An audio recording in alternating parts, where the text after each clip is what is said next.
The FNaF timeline is so vast and complex, it has become a meme. Gru, you might want to sit down for this one. I just solved the 5 Nights at Freddy's 2 Online.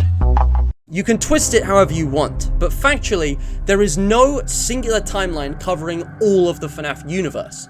It's more like a multiverse, with separate continuities and conflicting narratives in a variety of mediums, all defined under one canon. All rather complicated though, isn't it? Many have tried, and failed, to simplify FNaF's lore. The truth is, there is no single coherent narrative, but by examining everything, a fairly coherent but still mysterious story can be drawn up across the original FNaF games. And that is why I am here.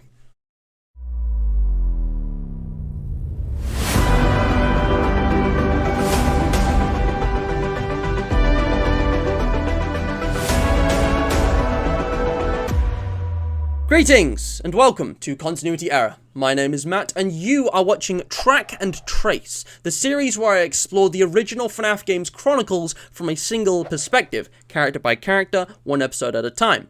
Today, I will be attempting to explain where Freddy Fazbear himself was from start to finish across the FNaF games. Freddy is the bear who bears no introduction. Mr Fazbear is the face of the franchise, the first character in this franchise ever created. Please note that in this video, I will be talking about the sometimes withered Freddy Fazbear from FNaFs 1 and 2 specifically. So not Funtime Freddy, nor his book counterparts, just the OG. Nor am I tracking and tracing the spirit he houses, Gabriel, although the two stay together for the most part. You will see as I tell this culmination of theories as a story. One more thing before we start. As always, remember that this timeline is a theory. There is not enough information to conclusively prove my claims 100%, and newer information may have debunked theories from this video in time. In addition to taking notes from the novel trilogy, Fazbear Frights, and all of the FNaF games, I have taken creative liberties to fill in the gaps in the story, so there are details I've entirely made up just because they fit. I'll list off the concrete pieces of evidence which prove the exact order of events in the timeline at the end of the video, but as for the rest of this, even if you agree with my interpretation of the narrative, don't take every last thing I say here as fact. It is not. With all of that out of the way, let's begin the narrative. Where was Freddy Fazbear? Our story starts in the early 80s. Following on from a recent tragedy at the local fast food location Fredbear's Family Diner, Henry Emily, the owner and founder of the establishment, takes the advice of his partner and co-founder William Afton to rebrand and expand their entrepreneurial business into a fully fledged franchise. Oh my god, that's a tongue twister. Try saying that 5 times as fast. With great wealth accumulated over the last few years, Henry and William could afford a new restaurant, bigger and better in every way, with a wider selection of food and pizza varieties, chefs, servers, managers, and all the other employees who could handle the needs of a larger establishment, as well as, most importantly, brand new animatronics that could wipe away the stain on the newly named Fazbear Entertainment's reputation. With Fredbear's image tainted by the tragedy, Emily and Afton needed a new face for the new franchise. A figure not too different from their beloved Fredbear, but someone that could stand out and become the most marketable character possible. Freddy Fazbear was that face. Progress was slow to begin with, due to Henry's deep stupor and grief. His loss had hit him hard, to the point of having suicidal thoughts. So, he entrusted William with running the show for a time, eventually returning to active management himself. Afton still needed Henry to build the animatronics and come up with names for them, but a long list of scrapped ideas and blueprints provided more than enough resources, even with Henry taking most of his time off to grieve. Afton even hired a loyal manager, intended to temporarily replace Henry, but the man on the phone ultimately decided to stay on permanently. And so, with Freddy Fazbear and the new line of animatronics at his sides, Bonnie the Bunny and Chica the Chicken in the band, with Foxy the Pirate in Pirate's Cove, time passed. Freddy Fazbear's Pizza grew into an even more successful franchise. Henry, William, and their new team of managers and shareholders owned a corporate pizzeria chain spanning multiple states with 12 locations, merchandise, and a place in popular culture. This was Freddy Fazbear's peak of fame. The anthropomorphic, upstanding brown bear with his black hat and bow tie enjoyed seeing dozens of customers enter his pizzeria each and every day through his gleaming blue eyes and happily singing and dancing to the beat of the same old songs for years, with his microphone in hand, to the crowds of excitable young children and tired adults sitting at the back. These were the all too short-lived glory days. Of course, to say that Freddy felt anything or actually saw people isn't exactly true. Freddy Fazbear was just a machine, one of dozens of identical endoskeletons in a costume like any other, following his programming. His voice was pre-recorded, his routines pre-programmed. Freddy Fazbear wasn't alive, he had no soul. But that all changed in the week of June 26th. It doesn't matter what year it was, but in the early 80s, the day came. Freddy was sitting in the safe room, the room missing from all animatronic maps and security systems. Due to this, it was a room he was immobile in, he was unable to move. But why had he been taken into here? Did he even know where he was? If it was off systems? Like I said, he wasn't aware there was no he. Not yet. That evening, a man wearing a yellow Bonnie costume came into the room with a child, a little girl, in that safe room. But it wasn't safe anymore. How exactly she was murdered isn't known, but Gabriel's body was stuffed into Freddy, the same way the rest of the missing children were stuffed into the others each passing evening. Bonnie, Chica, Foxy, even that old spare Fredbear suit. And in that moment, seconds, minutes, hours later, when the dust settled and the child's spirit drifted out of her body, Freddy was alive. Powered by the agony of a youth's silent screams and driven by the remnant of happy memories, a ghost fused with the machine. Melded into the metal by an alchemy not yet understood, Freddy Fazbear felt nostalgia and fear, sorrow and rage. He could remember a life not his own, a happy life, of an innocent child smothered in love and affection, and a cold existence repeating the same robotic actions over and over and over for months, years, all in the name of profit for a callous and incompetent franchise. Freddy Fazbear soon discovered that the others were the same way.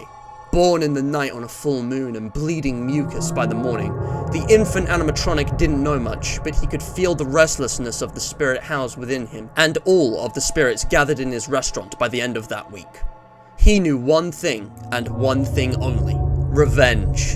He must have his revenge.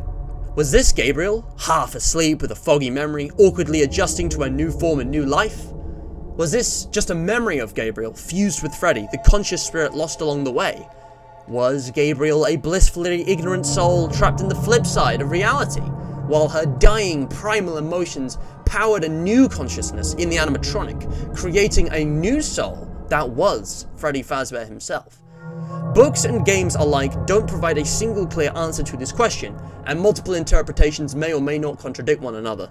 Since we are following the Freddy Fazbear from the games, I will opt to interpret whatever fits the game's lore and ignore what doesn't. I think all of these ideas may be compatible, but today we are talking about Freddy Fazbear, not Gabriel. So I will follow him. And follow him the others did, even when customers started noticing the foul odor and fluids leaking from the animatronics like reanimated carcasses, even when the health inspectors visited. Freddy was the proud and strong leader of the animatronic band, not the shy and timid little Gabriel. Bonnie, Chica, even his mysterious golden counterpart and that old puppet animatronic, who apparently had been around for years, all of those who haunted the location looked up to Freddy, expectantly. He would show them the way, he would know what to do. But Freddy was just as confused as they were, just as scared, and he looked back and forth between all of the faces staring him down, all the crooked and shadowy grins of the uncanny monsters. So, the older and wiser puppet took the lead, having given them their second chance at life in the first place, being the one who, for years now, had been haunted by the first soul to be taken by the purple bogeyman. She helped guide them and protect them, leading the charge to find their killer, get their revenge, and finally be at peace. The only way this cruel new existence could end was with the restless remnants of the children's souls they carried being resolved. And surely, by killing their killer, by taking down the very same man Charlotte saw on that dark rainy night before he took her from this world, would put their agony to rest, right? Meanwhile, Fazbear Entertainment was rapidly sinking, now with 2 tragedies, 1 dead child and 5 more missing, increasing health code violations and attention drawn to a variety of accidents involving animatronics, both in the daytime and the night, pulling their reputation from glorious success to bloodstained terror. The food, the toys, and performances stopped selling. The customer footfall dropped daily, and all the locations had to close, with employees being laid off. In the end, one of the owners of Fazbear Entertainment was convicted for mass murder and negligent business management, leaving one Mr. Afton in charge, still in hot water due to his association with everything. He, of course, still held a duty to his remaining employees, shareholders, and potential customers, however, so he closed the last Freddy's location and went underground for a rebrand. Literally. So there Freddy was, standing on stage, rarely walking about unless it was particularly dark.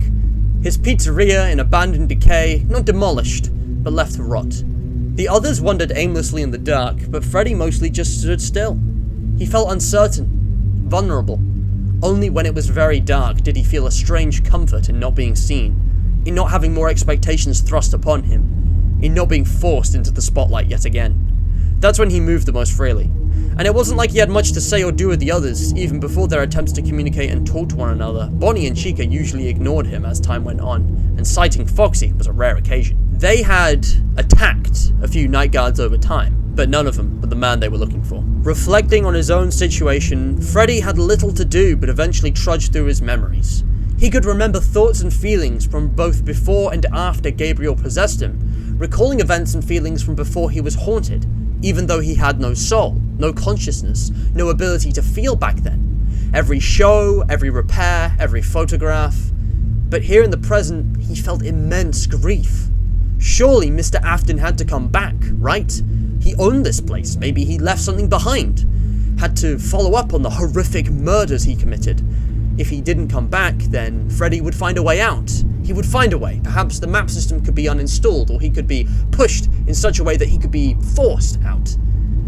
But it was little more than a dream. Freddy lived a nightmare, enduring seemingly endless angst and pain, loitering in an inescapable darkness of an abandoned pizzeria.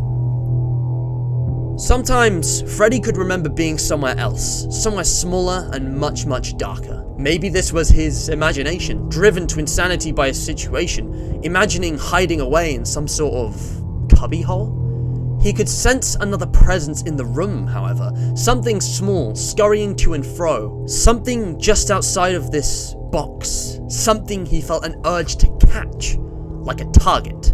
As if programmed into his consciousness, he needed to kill. Was this real? How long did it last?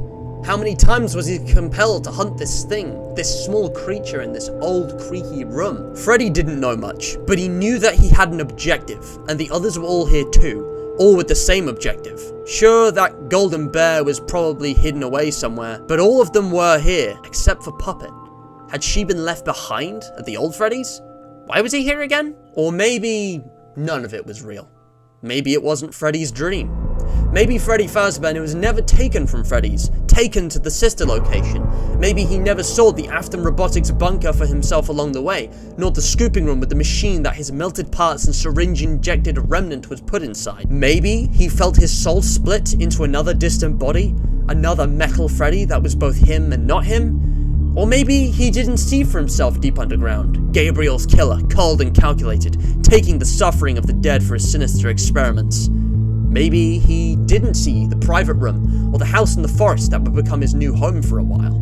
Maybe, when the time came for the last people in Fazbear Entertainment to clear out of the rapidly liquidating Afton Robotics underground facility to cover up everything Afton had done, maybe when the time came for them to salvage whatever was left of their franchise and smooth things over with the authorities, they didn't find the original Freddy Fazbear and his crew lying around an old abandoned household in the woods, connected to the sister location bunker by secret passageways, identified as the previous home of the Afton family. Maybe they didn't drag them back to the new building from there, but from the old Freddy's where they had been standing, decaying for years. Or maybe when they pried the old machines open for parts, they found them small black disc-shaped devices with gold-lettered Afton Robotics text printed along the side. What they probably did find was the bodies, or at least a few stray bone-like parts that were tossed into the garbage after everything else had decomposed to dust. Those were clearly just machine parts. They're just animatronic mechanisms, nothing more. Or maybe the real nightmares were the very same Withereds from Five Nights at Freddy's 2. Just a theory. Come 1987, Fazbear Entertainment had a rough history. The original and now mostly forgotten location where the founder's daughter had been murdered was lost to time, but the missing children's incident that had been the catalyst for the collapse of the entire company loomed over them like an agonizing shadow stretching over history. Much more than 5 deaths had been associated with Freddy's though, and while the company was lucky that the most recent years had been out of their control, it wasn't looking good for them.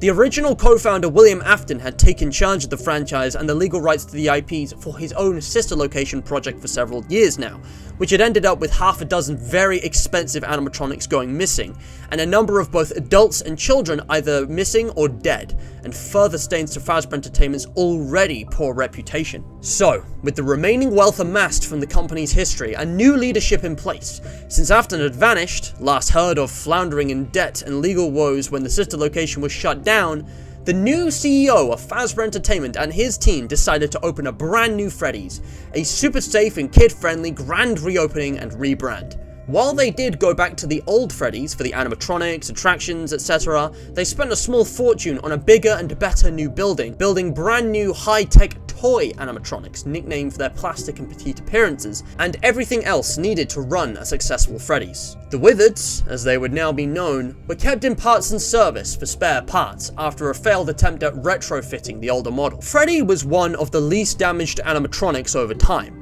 He was the most bulky, and also the last selected for spare parts, because the technicians fondly remembered, or feared, the Freddy Fazbear, opting for Bonnie and Chica's parts instead. Even when scared, confused, and lacking any real control with the crew, thanks to his design and reputation, Freddy was perceived as nothing but a strong leader. And even now, everyone looked up to him in either respect or fright. The grand reopening finally launched in the summer of '87, but Freddy wasn't there to see it. Like all the others, he had been discarded, replaced, left to rot in a small unlit room. Was this any better than before? Was it somehow worse? Before, he'd at least been able to roam the building and try and grasp some childhood happiness, but this room was for employees only. Perhaps this was the end. Freddy, like all the others, had years to get accustomed to his new self, to embrace the darkness, to accept that he was nothing more than an old, disused machine now. The puppet had comforted them as best as she could, and had helped them focus on their restlessness, their pain. She had given gifts and given life. All they had left was seeking their revenge on the Purple Man, but he was gone, and they had failed to catch him. The others looked at Freddy expectantly. Did they want a plan out of him? A scheme, perhaps? He had nothing. Freddy had given up hope, and he had failed everyone. Now, they're in some unknown place, unable to escape, with their killer anywhere but here. It was true, however, that they were still able to walk around during the night. Their servos were still resetting every 12 hours, once at 6 AM and again at 6 PM. It shouldn't have been possible for them to move, but regardless of reprogramming, their souls willed it. The new location was large and impressive, but Freddy felt a new kind of pain, seeing his shiny replacements. At least when he was first haunted, he still had a purpose, entertaining children and bringing joy to those that he used to be like. He had lost that, but still lived in his decaying home, able to reminisce and reflect in his own space. Now, he didn't even have that. He had nothing. Freddy only saw adult humans these days as well, technicians and cleaners who came in and out of parts and service. He glared. They reminded him of the man who brutally extinguished their souls' lives. In fact, with so many adults here, maybe, just maybe, one of them was him. And one night, at 5 AM, he was exploring, and saw just that. The Night Guard. In the only brightly lit and noisy room of the building. There had been many nights like this where the animatronics started roaming just because they could. Of course there had been a Night Guard, and of course everyone insisted that it was their killer. But how many times had they gotten it wrong by now? Freddy didn't bother to see for himself at first. But eventually, he stepped out of parts and service and headed towards the office. And there he was. The Purple Man, William Afton. Filled to the brim with rage, Freddy charged. For the first time in a long time, he could see something hopeful, something tangible. He and all the others could finally enact their revenge. He was just sorry he hadn't listened to them sooner. It wasn't easy. William survived that night, and Freddy weakly stared ahead when 6 AM came. He had lost, but William came back each night. Weeks passed. Every time Freddy got close to Afton, he blinked and found himself in another room. Apparently the others had seen Freddy in the office, but Foxy claimed that the night guard wore a mask off Freddy's face. Eventually, the time came. Once again, it was almost the end of Afton's shift. Freddy almost caught him, and blinked again to find himself standing over an empty office desk chair. He was gone. On his way back to the parts and service room, the puppet came to him, calling for Freddy to follow her quickly, before it was too late. The puppet led Freddy through the rooms, past the hallways and bathrooms, past the mangle and even the yellow bear. They couldn't help but notice the fresh blood pools and corpses laying across the building too. Dead children, 5 of them. He had struck again. He had to be brought to justice. Just as they reached the dining room, he attacked, swift and armed with the tools to do so. Freddy didn't have time to process it, but Afton brought the behemoth down with a single jab of his taser. And just like that, Freddy shut down. It's hard to say how much sentience, personality, and awareness Freddy Fazbear really had. With the information we have now, it seems that he might have had the intelligence of a feral animal or a child, not fully comprehending his situation. But it is also possible that Freddy's programming was advanced enough for him to understand that he and Puppet had let everyone down, let the killer get away again. Maybe he knew that the only chance for the dead to enact their revenge was gone for what seemed like forever. Whatever the reason, Freddy didn't even bother leaving parts and service for a few days. Maybe he felt guilty or lazy.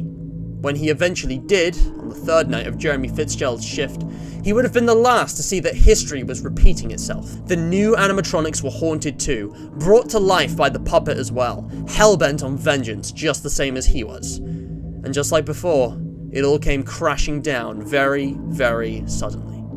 Before he knew it, the new and improved Freddy Fazbear's Pizza shut down at the end of the week, after an investigation and lockdown. The new animatronics, surprisingly, were scrapped entirely, with the company favouring to keep the old animatronics for a comeback someday. Freddy probably didn't see the Bite of 87 for himself, but with so many tragedies and dead spirits already haunting the franchise, what difference did it make? It was a few months, years before things picked up again. We don't know exactly where Freddy was or what he was doing after FNaF 2 and before FNaF 1, perhaps just rotting in storage for a while.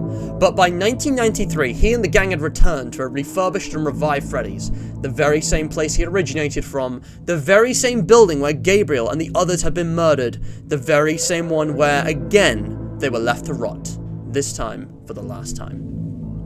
Fazbear Entertainment was left in debt and financially crippled by 1988 on its last legs. What used to be a state-spanning franchise had, in less than a decade, ended up as a cheap, shoddy, lone pizzeria down a dusty street in Hurricane, Utah.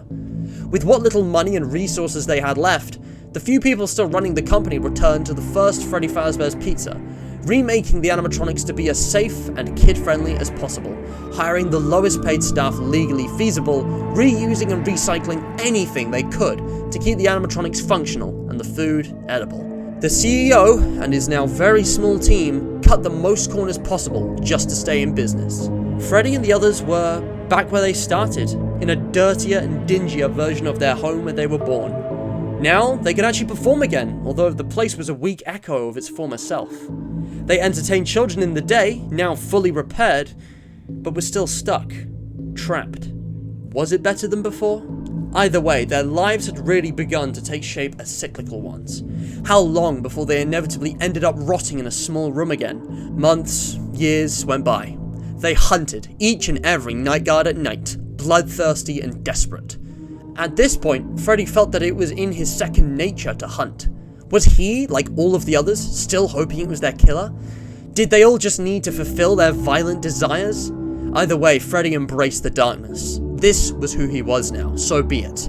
All he could do was be the plaything of the company at daytime, so in the darkness of the night he'd roam free and deadly. He found a certain joy in the creation of his newfound power, but nothing could change that deep down, he was a restless soul, made of hatred, forever trapped in a tomb of twisted childhood nostalgia. Eventually, the day came when the location was shut down. How could it not? The death count associated with the franchise was in the dozens. Children, adults, employees, victims of the Purple Man, spring-locked entertainers, and mauled night guards alike. The list was a long one. And still the building stood, By the end of 1993, abandoned rather than destroyed, left to time. All the attempts at revival, all the experiments, all of it was for naught. Freddy was exactly where he stood back when his pizzeria shut down for the first time, and for even longer, the place rotted down. The ceiling caved in, rain pulled around the broken and upturned tables and chairs, and rats crawled in every other corner. It seemed that this would go on for an eternity. Until the unexpected finally happened.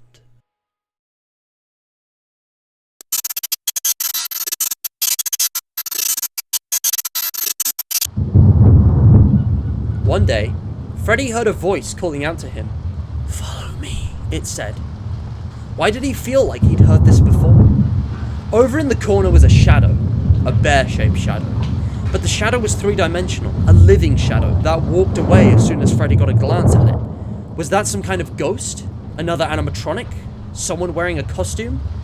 The shadow bore an uncanny resemblance to Freddy himself, clearly with ears and a hat shaped like his. Unless this was Fredbear? Whatever it was, Freddy felt a need to follow it. He needed to know what this was, and why it was summoning him. It had been a long time since he'd met anyone new. Every time he caught sight of it, the thing disappeared into another room. But soon enough, they reached the exit, adjacent to the bathrooms, and... Freddy couldn't go where the shadow had gone. It was as if the room in front of him didn't exist. Maybe he saw a wall. Maybe he saw a void of nothing. A static glitching screen. Or maybe he even saw what was really in front of him, just out of reach. Turning back, Freddy tried to find a way around. Was this the safe room he had heard employees mention back in the day? The restricted room hidden to all animatronics and maps in the building? Surely it wasn't the mystery room where Gabriel... Before he knew it, Freddy found himself overpowered and defeated by a shadowy assailant. Breaking him down into pieces with some kind of axe or crowbar, Freddy was destroyed by... not the shadowy bear. A purple man. Him. Last time, he'd survived a shock. This time, he had been caught off guard in a confusing situation that he would never have anticipated. As the metal, plastic and fur shattered and tore, with William Afton gleefully destroying the face of the franchise he had ruined, Freddy didn't even resist. He closed his eyes and braced himself. Perhaps this was for the best. Maybe the living hell he had experienced in the last God knows how many years, carrying the soul of an innocent child taken far too soon, would finally end. There was no pain in death. Not true, existence-ending death. It was scary. Freddy's eyes shot back open. He knew deep down he couldn't defeat his killer, not alone. But perhaps Foxy or Puppet had a chance. Maybe someone else could put things right without him. As Gabriel's soul left Freddy's body, though, he felt a tug from far away. Like he was still somehow bound to a body, but a different body, a long way away. Despite everything, maybe this wasn't over. Either way, this was the end of Freddy Fazbear, at least the original. Freddy lay still as Afton, sweating and disheveled, brought down one last big swing of his weapon.